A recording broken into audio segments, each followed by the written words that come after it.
In the mighty name of Jesus Christ, God, that all power belongs unto Him, our benefactor, our merciful, our helper, the King of kings and the Lord of lords, the God who was before the world created. We give glory and honor to your holy name for today's Sunday service, which is the last Sunday in the month that we are. We give you the glory for the journey so far, for your mighty hand of refuge over every one of us. Accept our thanks in the name of Jesus Christ. As we, your children, have come before you this morning, as we go into your word, abide with us, O Lord. Holy Spirit, glorify yourself. Take charge of everything. So much so that at the end of everything we shall give close to glorify your holy name.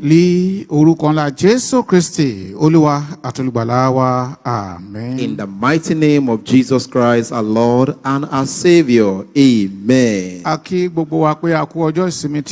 We greet every one of us happy Sunday.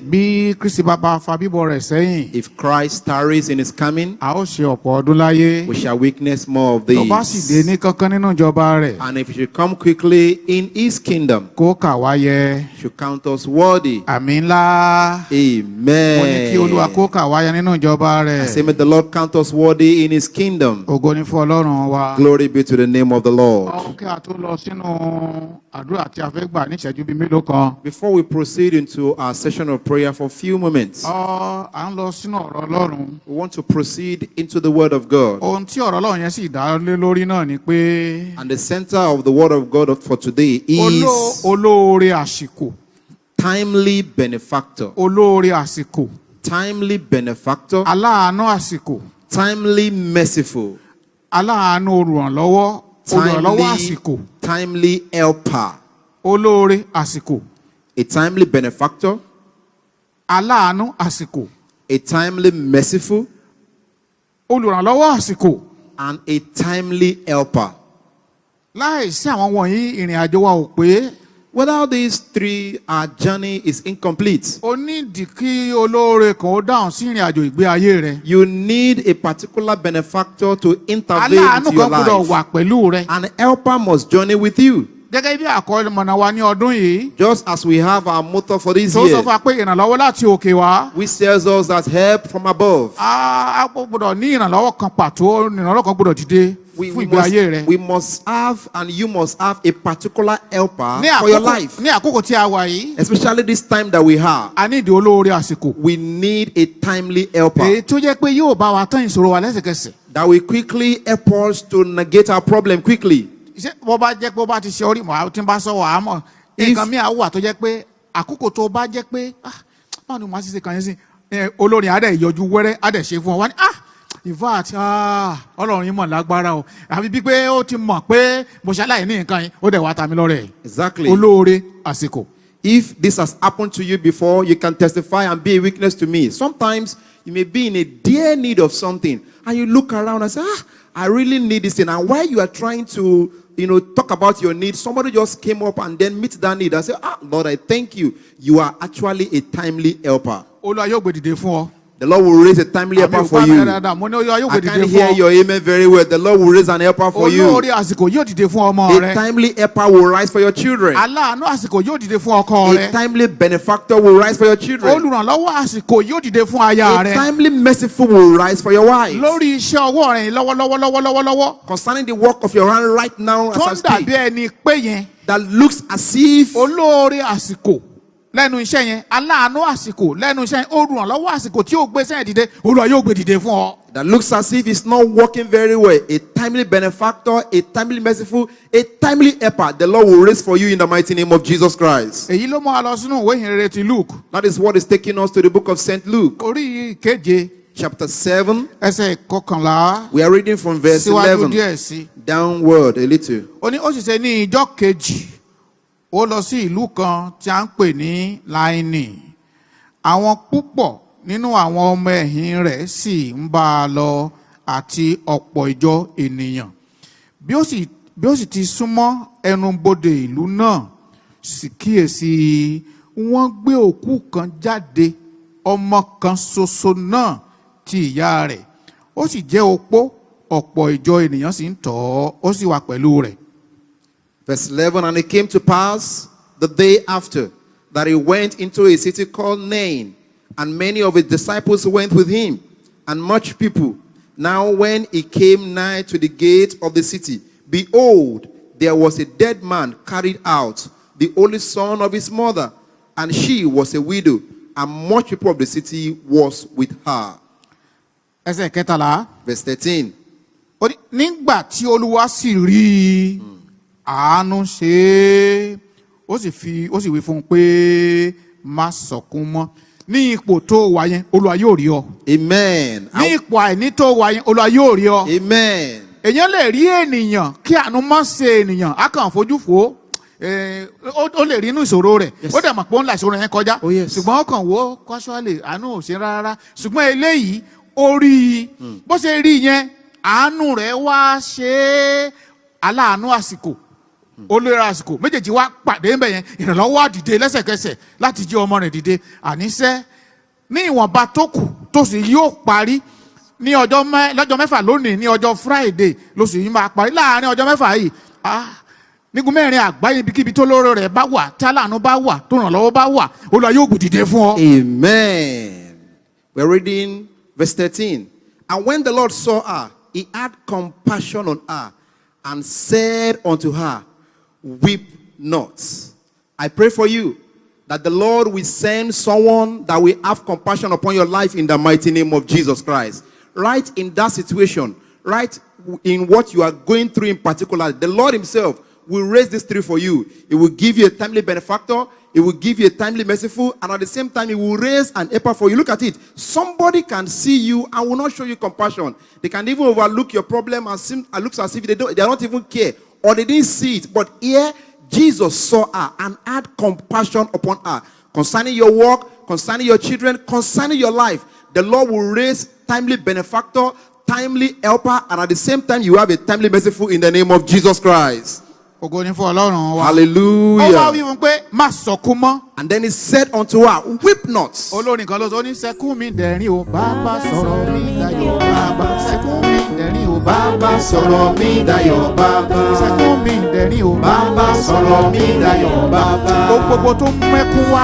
Everything that is causing you to weep, and you are weeping, you are crying, you are laughing publicly, but you are weeping in the secret. From today, in the mighty name of Jesus Christ, let there be a turnaround from weeping to laughter in your life in the name of Jesus Christ. Concerning that thing that brings bitterness into your life, may the Lord make you to laugh over it. Let helper rise on that case for you. Hallelujah. In verse 14, àwọn tí ó rú sì dúró jẹ́, ó sì wí pé ọ̀dọ́mọkùnrin mo wí fún ọ dìde. Ẹni tí ó kú náà sì dìde jókòó, ó bẹ̀rẹ̀ sí ohùn ìfọ̀, ó sì fà á lé ìyá rẹ̀ lọ́wọ́. Ire gbogbo tó ti sọnù láyé rẹ̀ lónìí Olúwa dá padà fún ọ. Amen. Ayọ̀ tó sọnù nínú ìdílé rẹ̀ Olúwa dá padà fún ọ. Amen. Ògo iṣẹ́ rẹ̀ tó ti sọnù Olúwa dá padà fún ọ. Amen. Ayọ̀ ìgbàlà tó ti sọnù nínú ayé rẹ̀ gangan Olúwa dá padà fún ọ lónìí. Amen. Verse 14, and he came and touched the bear, and they that bare him stood still, and he said, young man, I say unto thee, arise. And he that was dead sat up and began to speak, and he delivered him to his mother. I say to you, whatsoever thing you have lost in your life, that lost glory, that lost job, that lost happy home, that lost joy of salvation, the Lord restore unto you back in the name of Jesus Christ. We are talking about a timely benefactor, a timely merciful, and a timely helper. He said, and he saw him, and he had compassion on her. You will receive mercy. We want to receive mercy as well. This is what is taking us to the same book of Luke, chapter number 10. We are reading from verse 30 downward. If you read it right from the beginning, there was a particular lawmaker that came to the Lord Jesus Christ to tempt him and ask him what can he do to inherit the kingdom of God. And the Lord asked him that, are you aware of all the law? He said, I know all the laws. To love the Lord with all thy heart. He said, I've kept all of these. But he actually wants to justify himself. Then he now said, who is my neighbor? Then the master replied. That is where the Lord gave him the response to what we're about to read. We are reading from St. Luke chapter 10. Chapter 10 verse 30 downward. Ọkùnrin kan ń ti Jerusalem sọ̀kalẹ̀ lọ sí Jericho, ó sì bọ́ sí ọwọ́ àwọn ọlọ́ṣà tí wọ́n gbà á lé aṣọ, wọ́n ṣá a lọ́gbẹ́, wọ́n sì fi sílẹ̀ lọ lé àìpàtán. And when Jesus answering said, a certain man went down from Jerusalem to Jericho and fell among thieves, which stripped him of his raiment and wounded him and departed, leaving him half dead. Ẹsẹ̀ 31 ní alábàápàdé lé àlùfáà kan sì ń sọ̀kalẹ̀ lọ lọ́nà náà, nígbà tí ó sì rí ó kọjá lọ níhà kejì. Verse 31, and by chance. Ẹ máa kíyèsí àárín yẹn o, nígbà tí ó sì rí ẹgbẹ́ ọ̀dẹ̀ ló ń gbà lọ tẹ́lẹ̀, ṣùgbọ́n bó ṣe rí báyìí ó bá fònà sódì kejì, ó kọjá lọ, ó rí lóòótọ́. Verse 31, and by chance there came down a certain priest that way, and when he saw him, he passed by on the other side.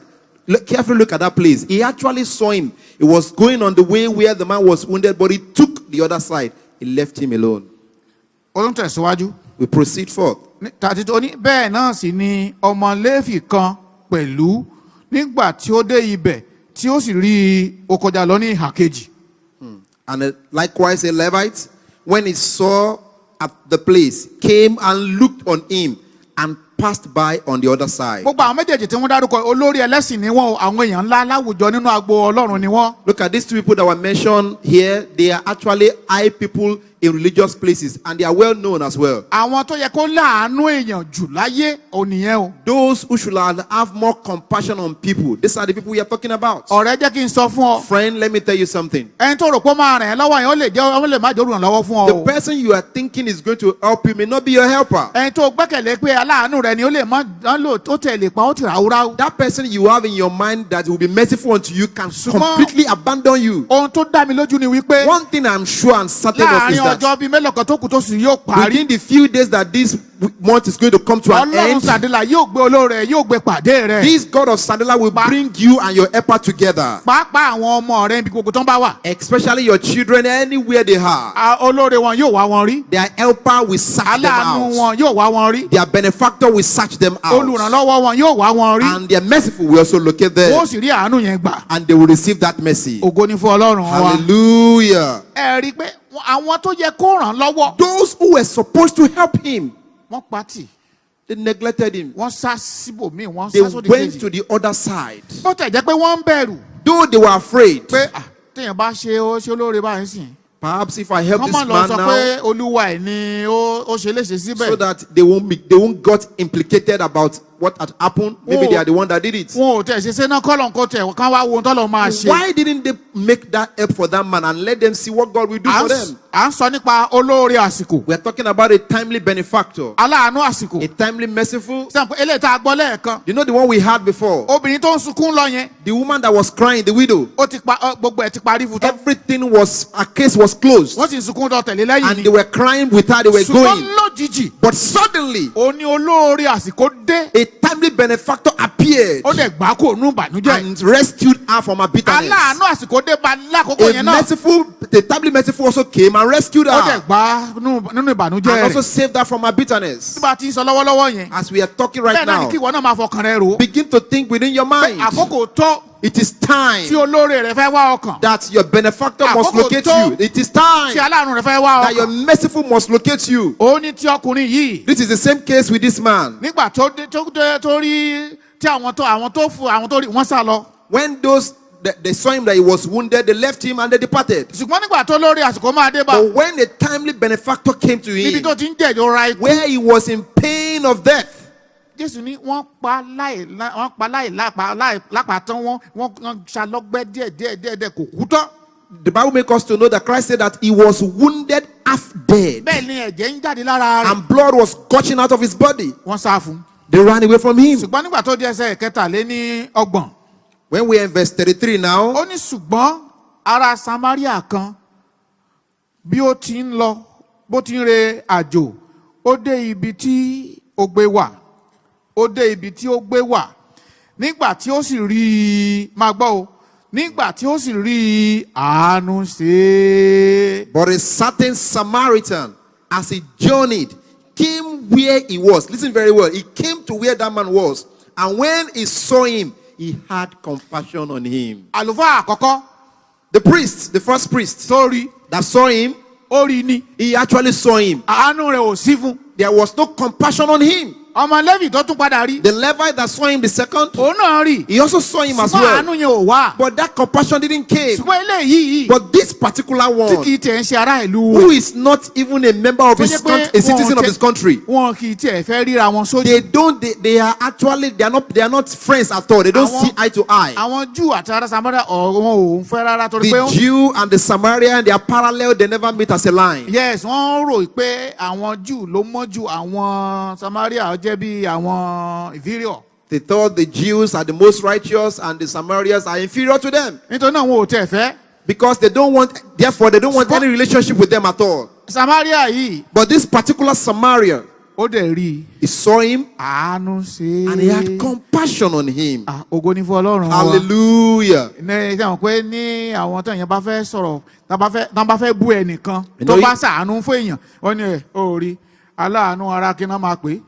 Wọ́n ní aláàánú ara Samaria. If in nowadays, if you want to give an insult to somebody who render help to another person, you can say, well, this is a member of the Samaritan people. Jẹ́ kán pè ọ́ bẹ́ẹ̀. Let them call you that name. Ògo ni fún Ọlọ́run wa. Hallelujah. Ó rí. He saw him. Àánú ṣe. And he had compassion on him. Ṣàánú fún mi o bàbá.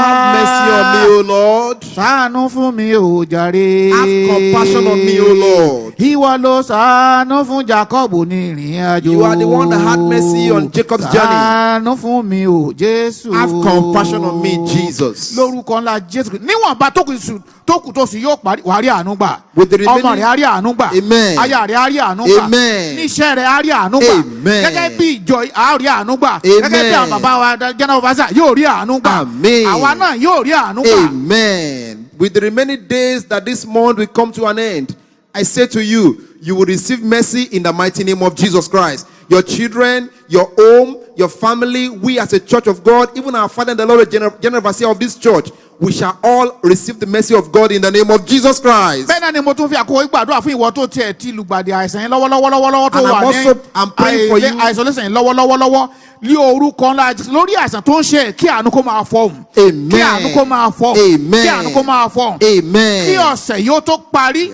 Kóòsù yóò tó parí ní Friday. Ó jáde kó omi tó wà yẹn. Wàá gba ìmúláradá. Amen. Àánú àṣògo lórí ìdájọ́ rẹ̀. Amen. I'm also praying for you that you are listening to me right where you are.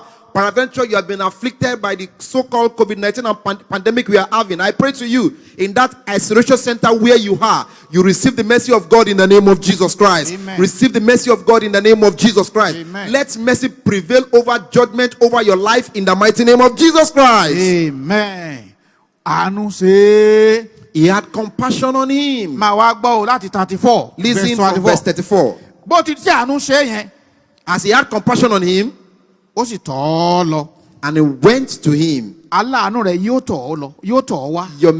Your benefactor will come to you. Mo rò pé ó máa sàmì dáadáa ni. I thought you would say better amen. Olóore rẹ̀ yóò tọ̀ ọ́ wá. Your merciful will come to you. Olùrànlọ́wọ́ rẹ̀ ní gúnmẹ́rin àgbáyé yóò tọ̀ ọ́ wá. And your helper will locate you. Kì í ṣe pé ó máa tọ̀ ọ́ wá nìkan. Not that he will just locate you alone. Ohun tó ṣe fún. Hear what he has done for what he did for him. Ó sì di ọgbẹ́, ó sì dì í lọ́gbẹ́. And he bound him with his wounds. Ó da òróró ohun ìwáàní sí i. Pouring him oil and wine. Ó sì gbé e lé orí ẹranko tí òun ti kára rẹ̀. And set him on his own beast. Ó sì mú un wá sí ilé èrò.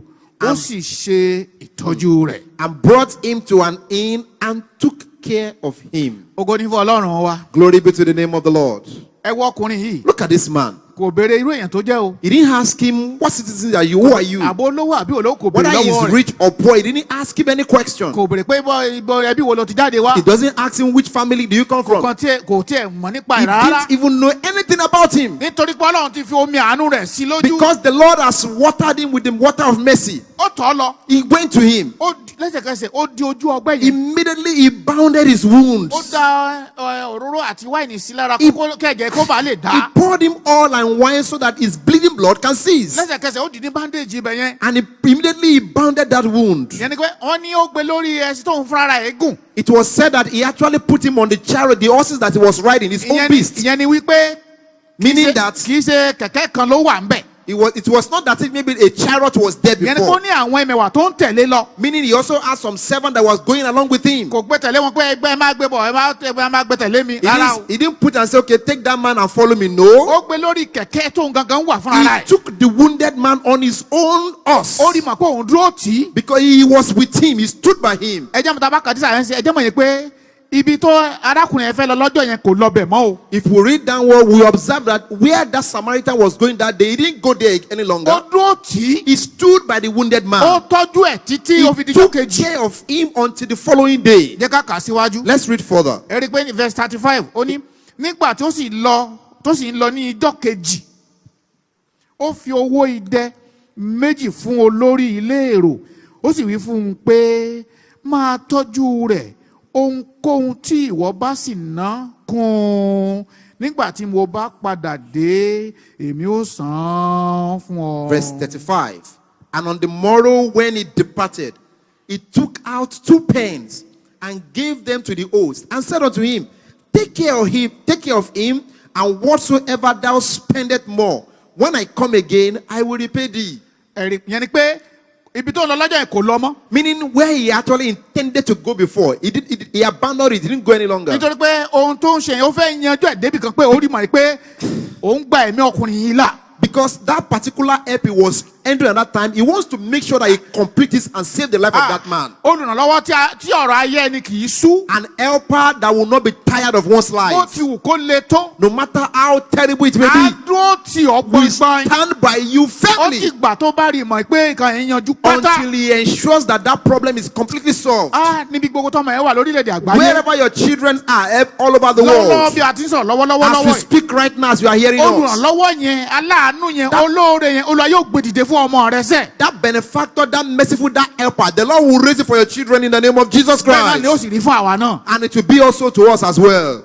Kò rántí ó kàn pé wọ́n pé ẹjọ́ mítì yẹn o mi ò lè tí ìwà bọ́bá dáadọ́ la màá máa dé bá yín bẹ́ẹ̀. He just made a call and told them that, well, please, the meeting I'm supposed to attend, I can't come again. I will meet you another time. Ẹ rí pé nígbà tó olùgbàlà máa parí ọ̀rọ̀ yẹn. By the time the Savior was to conclude that story, ní verse 36. in verse Ó 36, ní nínú àwọn mẹ́tẹ̀ẹ̀ta wọ̀nyí ta ni ìwọ rò pé iṣẹ́ ẹnìkejì ẹni tí ó bọ́ sí ọwọ́ àwọn ọlọ́ṣà ó sì dáhùn wípé ẹni tí ó ṣàánú fún un ni Jésù sì wí fún un pé lọ kí ìwọ gangan náà tó ń sọ̀rọ̀ tí mo ń sọ̀rọ̀ fún kí ìwọ náà kí ó lọ máa ṣe bẹ́ẹ̀ gẹ́gẹ́.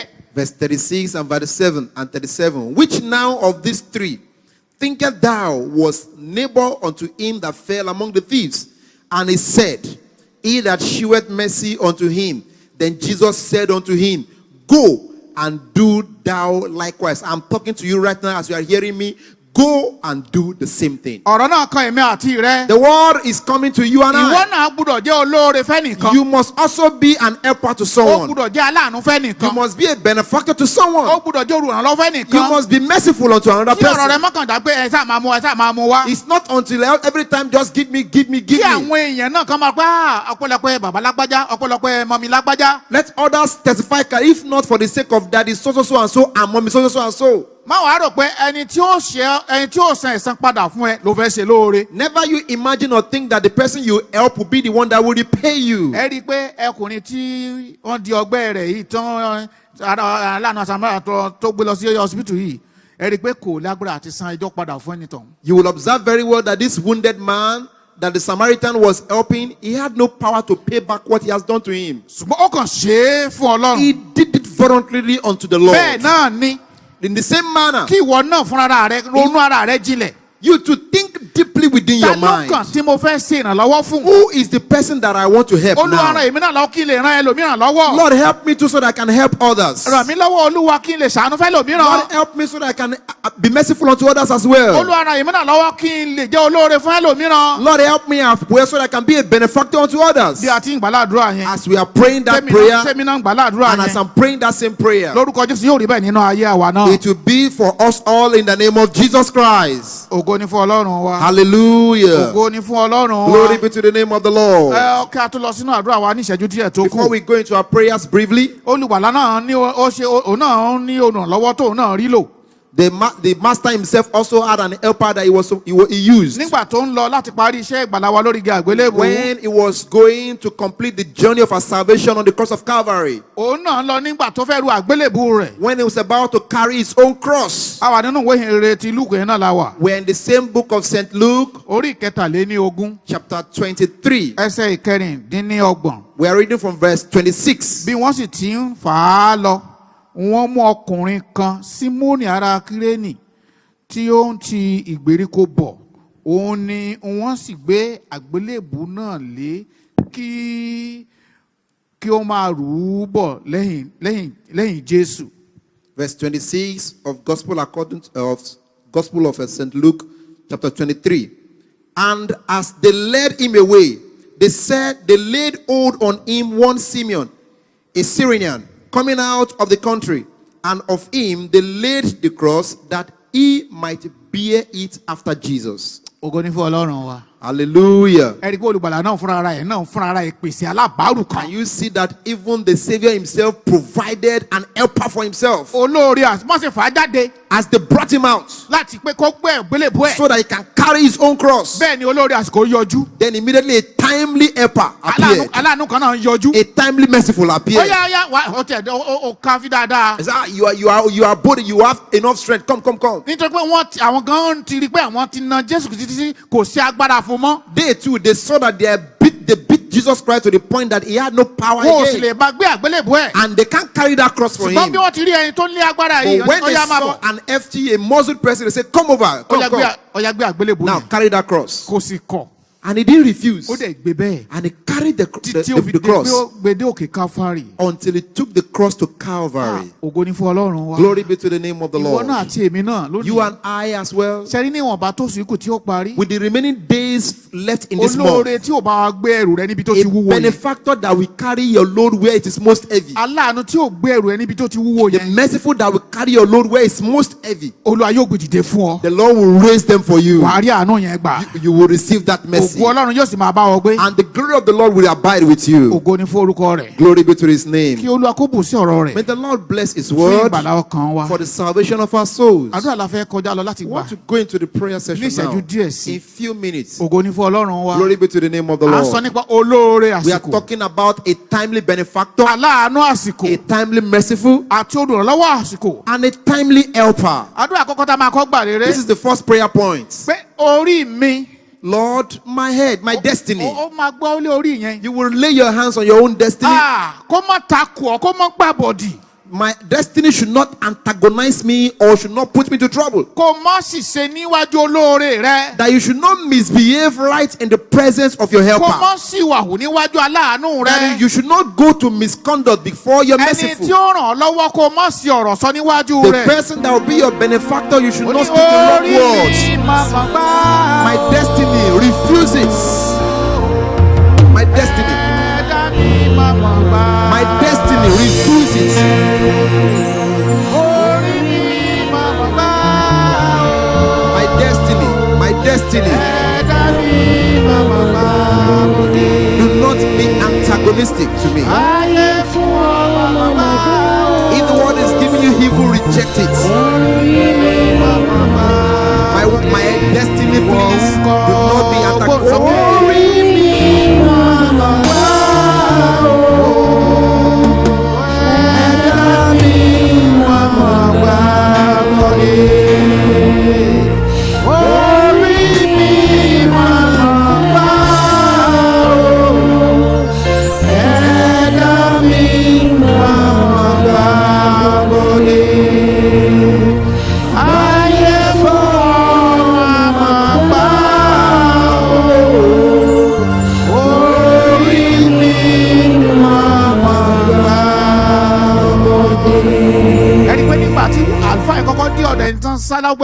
You will see that when the priest first came to that man, it seems as if the man was misfortuned. The second person came. It's as if the destiny was still misfortuned. That this is where he was going to die. When a timely benefactor came, and then his destiny was fruitful. You want to tell the Lord, Lord, I call upon you today, right in front of my benefactor, when I am with my merciful. Don't let my head become misfortune. Don't let me misbehave. Don't let my children misbehave. Any kind of negative incantation against my children, don't let them be successful. As a parent, open your mouth and begin to pray. Begin to pray. Begin to pray. Pray for your children very well. Pray for your wife. Pray for your husband. Even concerning your work, pray concerning it. That your work and your job should receive the mercy of God.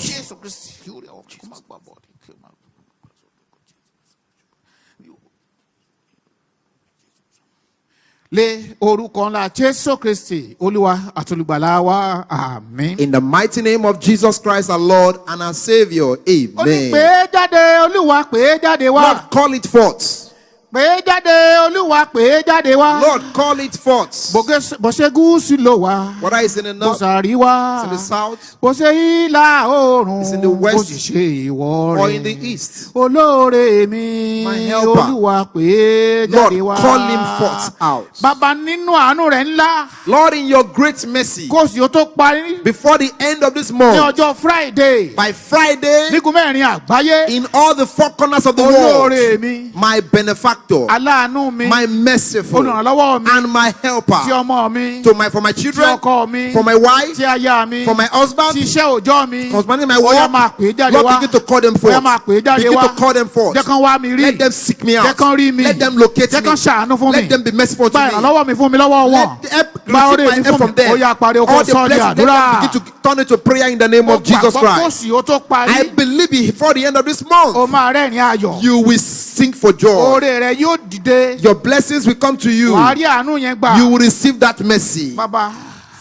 nítorí pé alágbára ńlá ni ọ́ orí gbórí jáde olúwa ṣe ìyanu rẹ̀ kò sì fi ògo àti agbára hàn ká lè máa yàn ògo ní forúkọ mímọ́ lé orúkọ ńlá Jésù Kristi olúwa àtolùgbàlà wa àmín. In the mighty name of Jesus Christ, our Lord and our Savior. Amen. mo fẹ́ gbàdúrà lórí iṣẹ́ I ọwọ́ want to rẹ̀. pray concerning the work of your hands. ó ti ń so èso tẹ́lẹ̀ It has been fruitful before, kò so èso mọ́ but now no more fruit. àkókò tó It is time.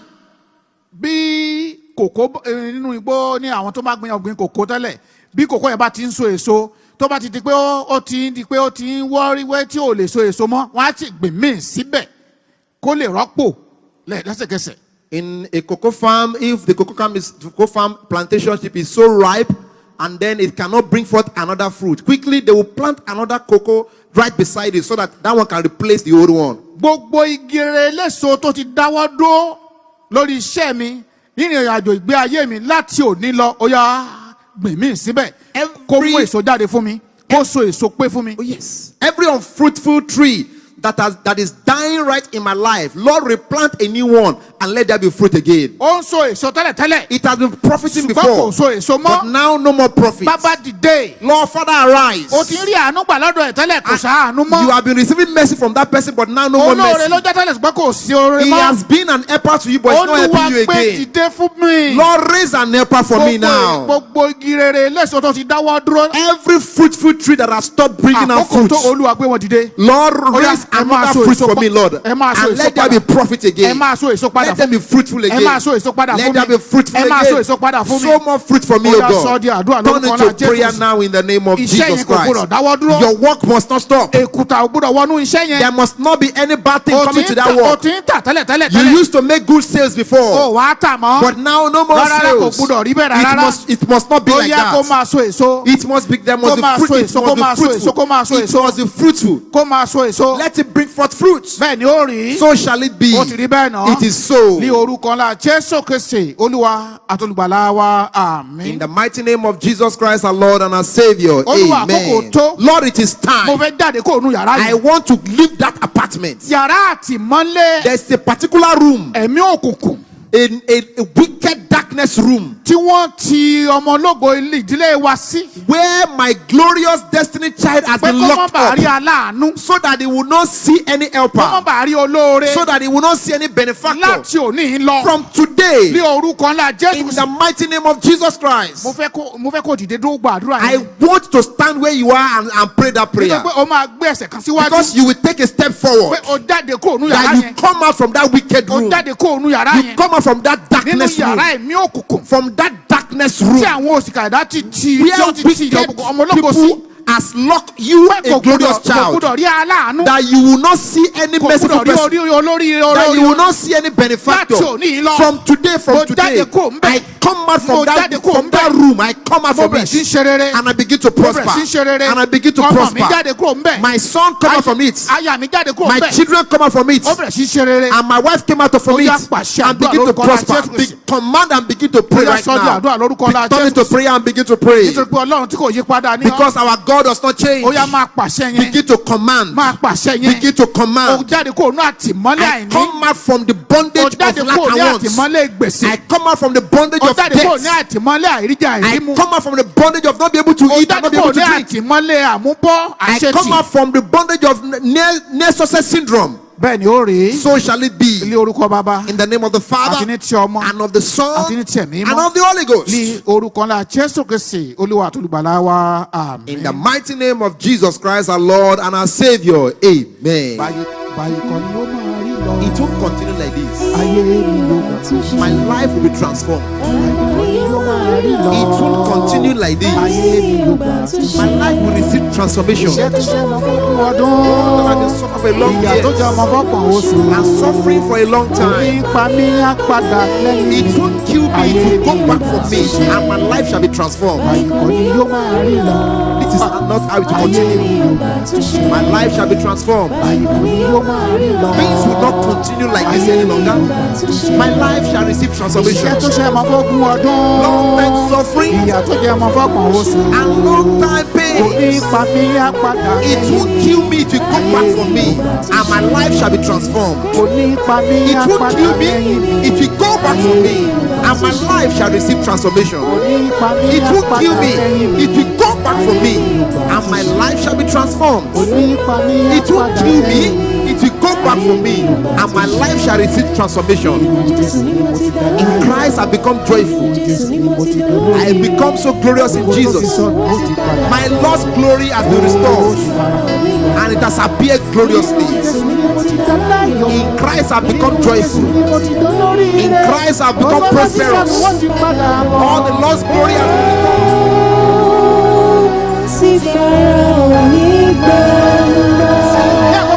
in this season that we have, I need you to go on your knees wherever you are. You want to talk with your God that it is time within the 6 days remaining in this month.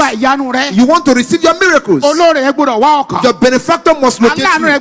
Your merciful must locate you. You have just 2 minutes. As I am talking right now, begin to ask right now.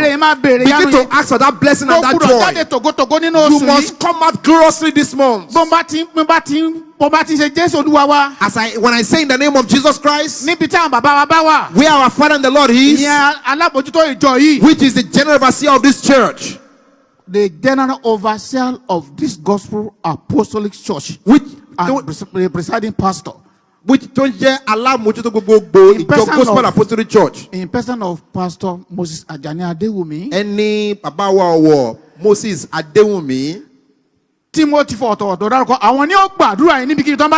that I wherever he is, he will pray for us, and he will prophesy that before you go out of this month, before you go out of this month in 6 days to come, you are coming out with glory, you are coming out in beauty, you are coming out in joy. I want to say powerful amen. Close your eyes and say powerful amen, and begin to ask if it is children you want. It is time to receive your own child. Whatever you want to receive today, it is time to receive your blessing. Now begin to pray now. Begin to pray now. Begin to pray now. Begin to pray now.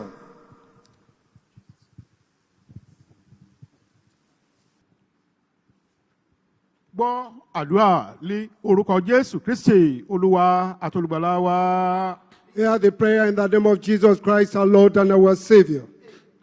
Ó lè ṣe o agbára rẹ̀ ká o. Ó lè ṣe o agbára rẹ̀ ká o. Ọba tó gbóni sátìlà agbára rẹ̀ ká o. Ó lè ṣe o agbára rẹ̀ ká o. Ó lè ṣe o agbára rẹ̀ ká o. Ọba tó gbóni sátìlà agbára rẹ̀ ká o. Bàbá wa tí ń bẹ lọ́run a dúpẹ́ lónìí. Father in heaven, we thank you today. Torí pé ìwọ ni aláàánú àsìkò.